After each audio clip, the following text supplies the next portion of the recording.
Okay, I'm back, and this is the video where I'm going to show you the panhead frame section that I bought. This is going to be Harley Wishbone frame number 2, and number 1 was the one showing you the straight leg frame that I had built out of pieces similar to that. So anyway, here we go. This is what I bought and what I found. This was an eBay purchase from a well-known eBay seller who shall remain anonymous.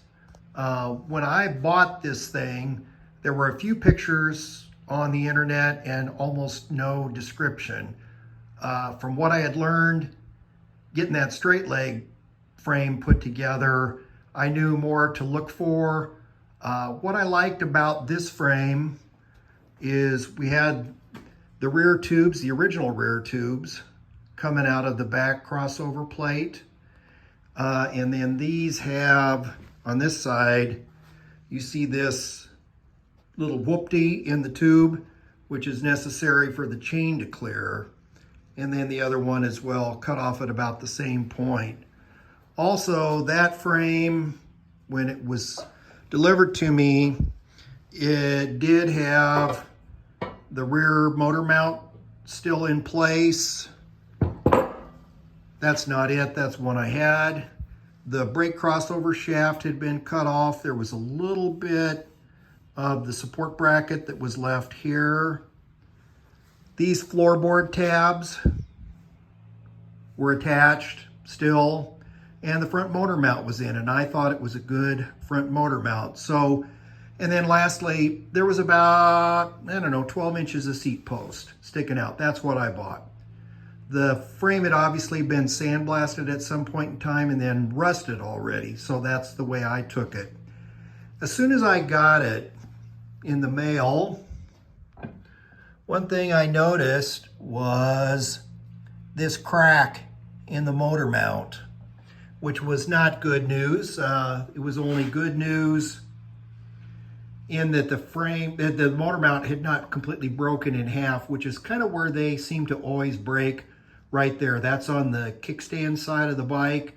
And I think that just years and years and years of all that weight and people thrashing on the Kickstarter pedal helps crack, or bent frames and loose motors, you name it, all those problems happen and you got cracked motor mounts. This was definitely a panhead mount. Whoops, other way. I'll get it.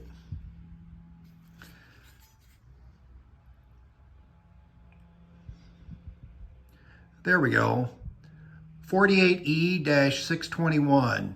So even though the seller listed this as a knucklehead section, I knew because all the joints were welded that it couldn't be knucklehead and that it had to be panhead.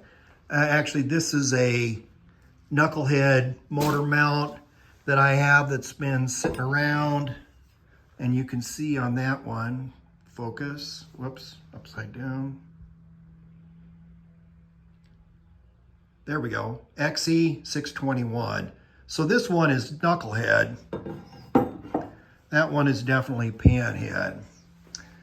All right, so as I got to looking at the frame, I noticed right away that things were bent. Actually, I had previously planned to use this little saddle section to build that straight leg frame, and then I found the panhead chunk, so I ended up not doing that. But I had this seat post made already. And so one of the first things that I did was, because there was a crack in the motor mount and there was also a crack in the seat post tube, I decided to take the motor mount off, and I also cut the seat post tube off down at the bottom, which was about where I had cut that one out. That saddle came out of either a dual glide panhead or a shovel head chassis or just a saddle, a cradle, that I had bought previously. So one of the first things that I did was I had this machined so it would fit back up a section. I discovered when I cut that apart that they're actually, Harley had put some kind of a reinforcing sleeve inside right here. These pieces used to be in here. There was a slit in that, kind of like in that tube there, and I thought the thing would peel right out. And basically, when Harley put that together, they brazed the tubes together. And yes, it was a bear getting that thing out of there. So probably 3 or 4 hours of just prying and carefully cutting and grinding. So now this thing fit. And then I was able to slide this on to check to see how things fit.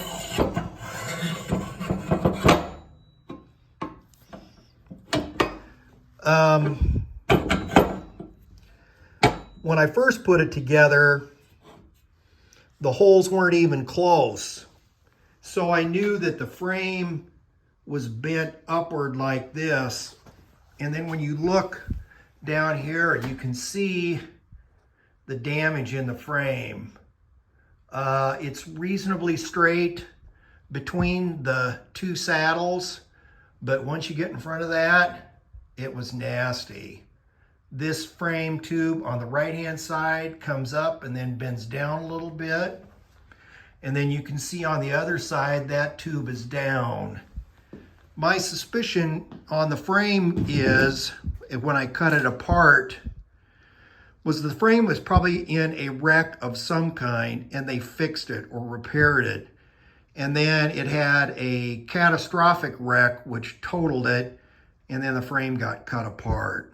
Again, keep in mind that this thing was originally cut off right in the middle of the sidecar loops, and all that was attached. So this thing went that way in the accident, and then they cut this bottom section out. Now, a couple things. Take this thing off again. Cracks right there. There's a crack there.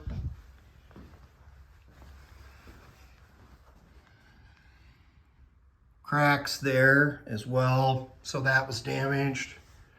When I got the frame, this piece is one I had.